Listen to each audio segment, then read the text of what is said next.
Ford जितनी बड़ी company अगर जा सकती है हाँ. तो फिर तो किसी भी कंपनी के लिए आप कुछ नहीं कह सकते। नेक्सॉन भी अच्छी थी बट देन टाटा का थोड़ा रिलायबिलिटी इशू हमारे जान पहचान के लोगों से सुनने में आ रहा था। तो hi guys, welcome back to another video. और आज एक बहुत ही स्पेशल कार, क्योंकि जनरली ये कार काफ़ी रेयर है इंडियन मार्केट में। खास करके जो रेनो की कार्स हैं आजकल काफ़ी कम हो गई हैं, उसमें भी काइगर का भी टर्बो मॉडल और टर्बो में भी ऑटोमेटिक जो सीवीटी आता है। तो ओनर है, उन्होंने काफ़ी चला ली है, ऑलमोस्ट 20,000 किलोमीटर्स। तो अब उनका लॉन्ग टर्म एक ओनरशिप जानेंगे, रिव्यू कैसा है और कैसा लग रहा है ब्रांड के साथ और गाड़ी के साथ, सस्पेंशन ये वो सारी डिटेल में चीज़ें। सो बाहर से ये कुछ इस टाइप की दिखती है। These are the LED DRLs और नीचे इसमें आपको वहाँ पे आजकल जो क्लासिक फ्यूचरिस्टिक स्टाइलिंग है वो मिलती है। कलर इसका जो है, it's got a beautiful blue paint scheme. यहाँ पे वेरिएंट की बैजिंग, यहाँ पे ORVM पे इंडिकेटर। अलॉय 16 इंचेस के अलॉयज हैं इसके, diamond cut dual tone alloys. यहाँ पे रूफ रेल्स मिलते हैं, proper functional roof rails, very robust.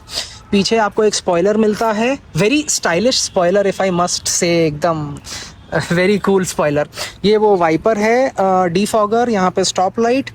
बीच में छोटा सा एक ब्लैक पैनल मिलता है स्क्रैचलेस प्लास्टिक का। यहाँ पे काइगर की बैजिंग, रेनो का लोगो, यहाँ पे Xtronic which is basically the CVT which they use, turbo. Here you get the rear camera, here you get the Renault badging. और यहाँ पे आपको ये इंडिकेटर्स और टेल लैम्प्स इसमें काफ़ी बढ़िया LED दिए हुए हैं, स्टाइलिश। नीचे थोड़ा स्किड प्लेट जैसा डिज़ाइन दिया गया है।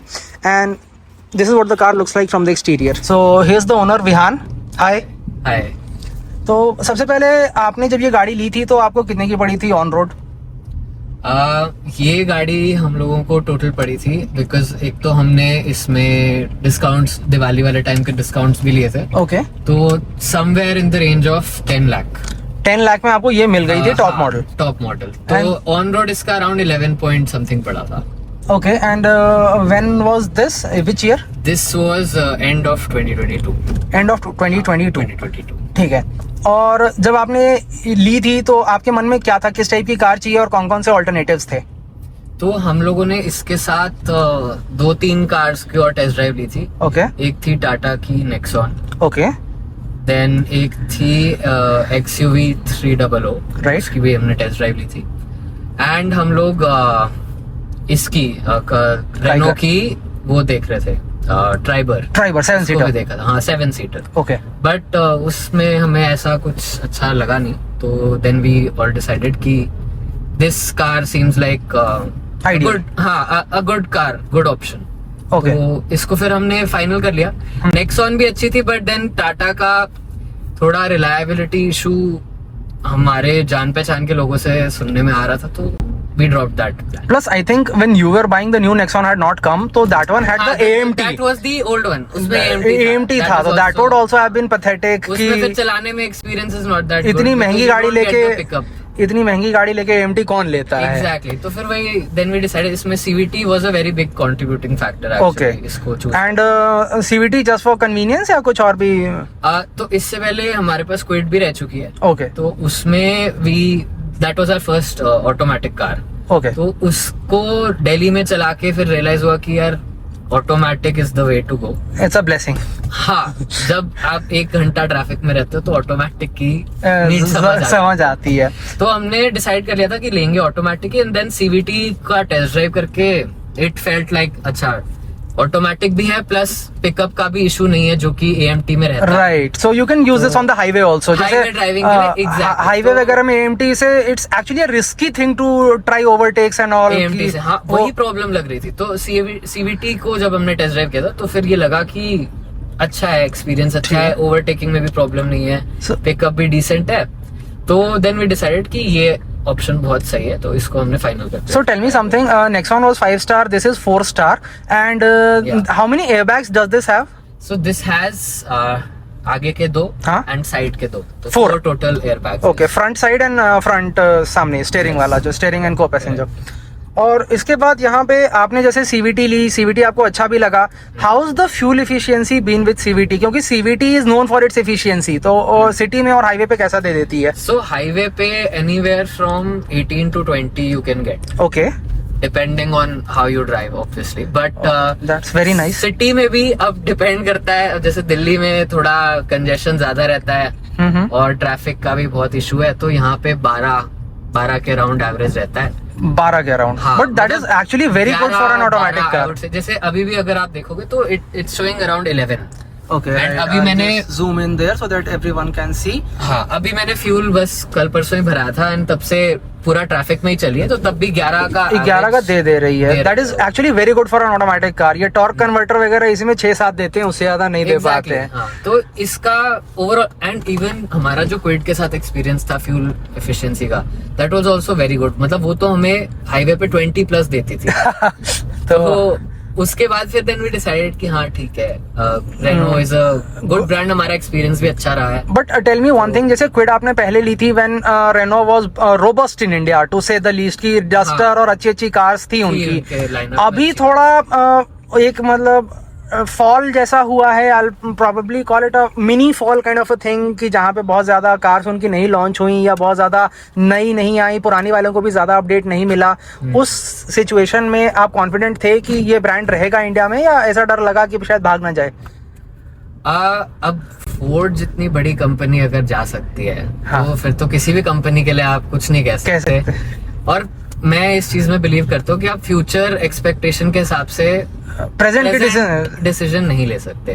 ठीक है, एक होता है कि हाँ अब मान लो रेनो के ना सर्विस सेंटर है ना कुछ हो, हाँ, तब आप सोचोगे कि हाँ it doesn't make sense, but अभी सब कुछ पैन है। इंडिया सर्विसिंग अवेलेबल है, शोरूम्स भी इतने सारे हैं, it's not a problem to get spare parts and servicing का कुछ इशू। ये बड़ी अच्छी इन्होंने ज्ञान की बात बोली कि स्पेक्यूलेशन पे आप कभी भी अपने प्रेजेंट डिसीजंस को नहीं ले सकते हो, और फिर फालतू में वही हो जाता है कि बहुत सारे लोगों ने ली थी फोर्ड एंडेवर वगैरह, ये सोचते हुए कि ये बहुत रिलायबल कार है। वो 40-40 लाख की गाड़ी रातों रात 30 लाख की हो गई थी। मतलब 10 लाख 12 लाख का तो एक दिन में डिप्रिसिएशन आया था because of the whole living thing.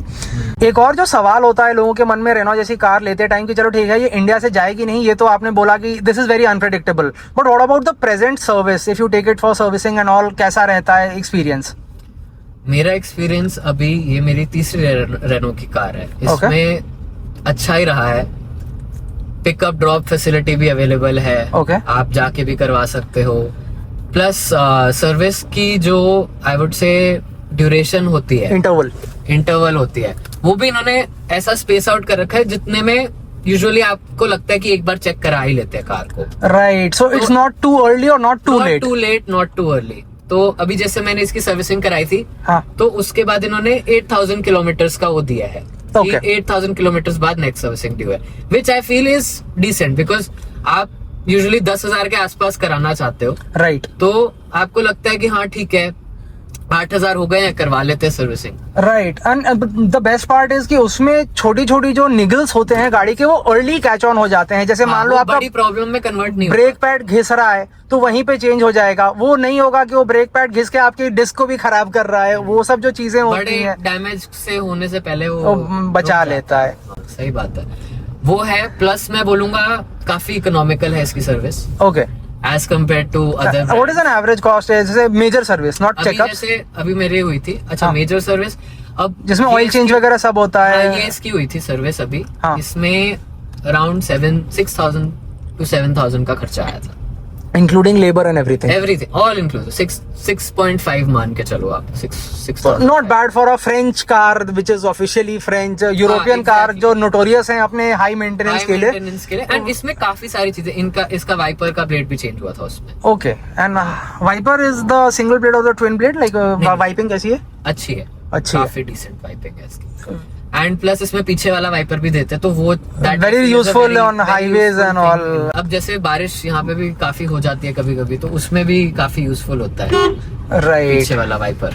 बाकी फीचर्स की अगर हम बात करें तो इस गाड़ी में कौन कौन से 5 ऐसे फीचर्स हैं जो आपको अच्छे लगे, which make your life easy, और 2-3 ऐसे जो आपको लगता है कि होता तो अच्छा होता? ओके, आई थिंक जो सबसे ज्यादा फीचर मैं यूज करता हूँ, तो हाँ, एक तो रिवर्स कैमरा है, और जो sensors, plus cruise control.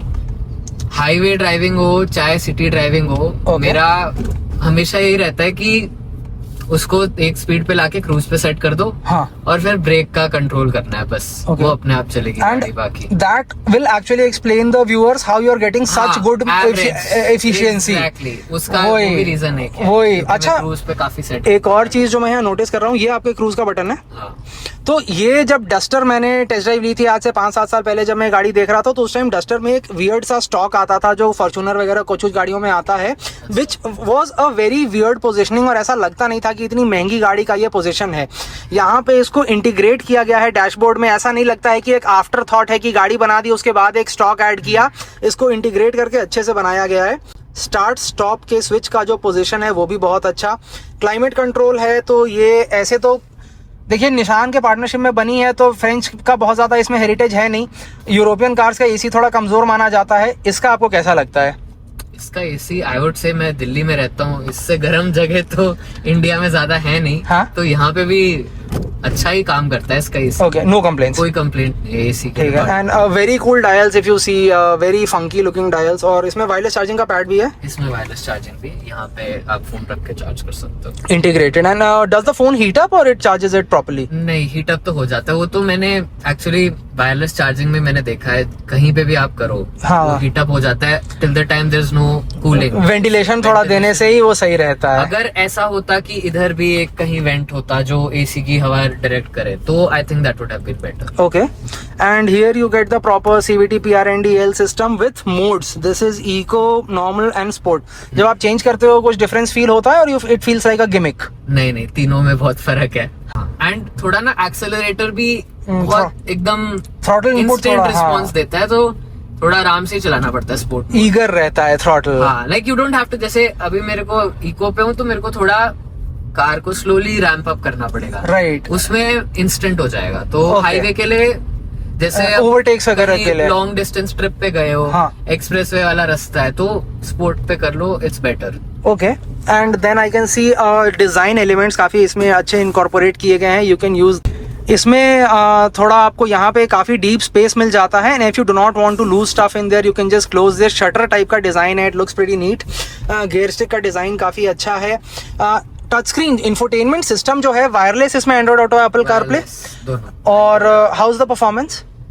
I would say it's very good for okay, the price. मतलब रिस्पॉन्सिव वगैरह हाँ, सब कोई कुछ problem आइडियल। नहीं है।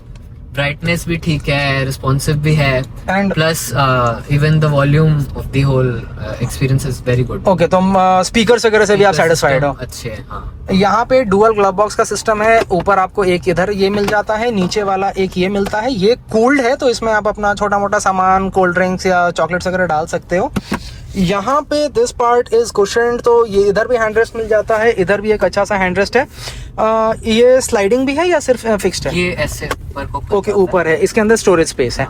ये वही कनेक्टेड है पूरा, तो ये पूरा चैनल स्टोरेज के। ओके, एंड आप इसको खोलोगे तो पूरा okay, so this is connected, very nice. You can access the whole part. You can access the another thing, जब आप लॉन्ग ट्रिप्स वगैरह इसमें किए हो कभी, तो फैमिली या आपको ड्राइविंग कंफर्ट इसका कैसा लगता है? अभी मैं रिसेंटली चंडीगढ़ होके आया था। Okay. तो it took me like 4.5 hours, तो लगातार मैंने ड्राइव किया because I was alone. Okay. I did not stop any, हाँ। तो मैं पूरा रास्ता चला था। एंड मुझे ऐसी कोई थकावट fatigue नहीं हुआ, कोई थकावट नहीं हुई, आराम से चलाई, कोई प्रॉब्लम नहीं हुई। Okay, so I think seat भी कंफर्टेबल है, गाड़ी का एक्सपीरियंस भी कंफर्टेबल है।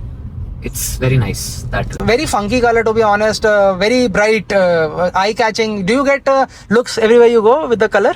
हाँ, डेफिनेटली लोगों को दूर से दिख जाता है ये गाड़ी आ रही है, बिकॉज ऐसा कलर है जो कि बहुत कॉमन नहीं है, मैं बोलूँ। राइट, एंड इट्स वेरी, लोगों को भी पहचानने में आसानी होती है कि अब जैसे कहीं जा रहे हो फ्रीक्वेंटली, हाँ, तो ये कार अलग से पहचान लेते हैं, अच्छा हाँ ये तो आती रहती है कार है। राइट। एंड यहाँ पे ये इन्होंने एक एक्सेसरी इंस्टॉल की है। This is the TPMS system, solar powered. तो ये आपको एक जरूरी फीचर लगा जो इसमें मिसिंग था, तो आपने ऐड किया। ये एक फीचर था जो मुझे लगा कि होना चाहिए था कार में, बिकॉज आजकल अगर आप देखोगे इस रेंज की हर कार में आ रहा है, बल्कि इससे नीचे वाली रेंज की कार्स में Right. TPMS आ रहा है इनबिल्ट, तो ये होना चाहिए था। और एक चीज और मैं बोलूंगा, जैसे अगर आप इसमें देखोगे कहीं पे भी कप होल्डर्स नहीं है, ओ राइट राइट, तो वो एक बहुत बिग ड्रॉबैक है। Right, because couple of days back I was reviewing the new Nexon and उसमें क्या है ना, यहाँ पे इधर यू गेट कप होल्डर्स और you get a wireless charger, and my friend who got it he made it very clear कि मेरे लिए कप होल्डर्स ही जरूरी हैं। आई वुड से वायरलेस चार्जर हटा दो, कप होल्डर रख लो, बिकॉज वो बहुत इंपॉर्टेंट है। जैसे अभी इसमें यहाँ साइड वाली जो स्पेस है, हाँ, उसमें जो भी अगर आपको बॉटल रखनी, बॉटल तो रख लोगे बट कप कैसे रखोगे? जो भी चीज रखनी है वो उसी में आपको रखनी पड़ेगी, बिकॉज और तो कहीं जगह ही नहीं है। राइट, और उसमें फिर वही रहता है कि अब वाइब्रेशन से कुछ गिर ना जाए, स्पिल होगा और फिर हो जाए कुछ, कॉफी वगैरह तो रख भी नहीं सकते हो, द पेपर कप्स तो आप रख ही नहीं सकते। एंड लास्ट क्वेश्चन, जो सीटिंग एडजस्टमेंट और स्टेयरिंग के एडजस्टमेंट हैं वो कैसे हैं? टिल्ट टेलीस्कोपिक दोनों है? स्टेयरिंग में सिर्फ हाइट एडजस्टमेंट है। Okay, not telescopic. और ये सीट एंड सीट में इट्स हाइट एंड रिक्लाइन, आगे पीछे रिक्लाइन। तो सीट में प्रॉपर है जो इस सेगमेंट में मिलता है, प्रॉपर है। इसमें थोड़ा एक टेलीस्कोपिक देना चाहिए था क्योंकि टॉप मॉडल है। True, I agree, but I think अभी वाली में वो आ गया है। Okay, right right, not sure but I think आ गया है, बिकॉज वो हम लोगों को बता रहे थे कि नेक्स्ट ईयर के मॉडल में वो आ जाएगा। एंड बूट स्पेस कैसा है इस गाड़ी का? Boot space is decent I would say, because इन्होंने क्या किया है, इन्होंने बैक रो की लेग स्पेस को प्रायोरिटाइज किया है। ओके, तो आई वुड से जैसे अब कोई इससे छोटी कार है, हाँ, बट उसकी और इसकी बूट स्पेस अराउंड सेम है। ओके राइट, तो इसमें आपको बैठने लेग स्पेस का दिक्कत है। हाँ, तो इसमें लेग स्पेस क्योंकि उन्होंने बढ़ा दिया, तो बूट स्पेस उसी साइज का रखा है, even though wheel base car का बड़ा है। Right, that actually make sense कि मतलब पहले आदमी कंफर्टेबली ट्रैवल तो कर ले, उसके बाद तो सामान रखेगा। एग्जैक्टली, तो that boot space is decent. मतलब मेरे को रिक्वायरमेंट ऐसे नहीं लगी कि एक्स्ट्रा कुछ कैरियर लगाना पड़े या कुछ करना पड़े। बूट स्पेस में सब आ जाता है, जो भी सामान require. So this is it guys, this is pretty much it, this is the Renault Kiger top model CVT। तो गाड़ी कैसी लगी, क्या आप कंसिडर कर रहे हो इस बजट में? आजकल देखो बहुत सारी कार्स आ गई हैं but this is still maintaining its place, क्योंकि जिनको भरोसा है रेनो पे, जो डस्टर के कस्टमर्स रह चुके हैं, कैप्चर के अच्छी गाड़ियां बनाई हैं उन्होंने भी, तो उनको ये अभी भी अच्छी लगती है। Hope this review helps you and thank you so much Vihaan. My pleasure.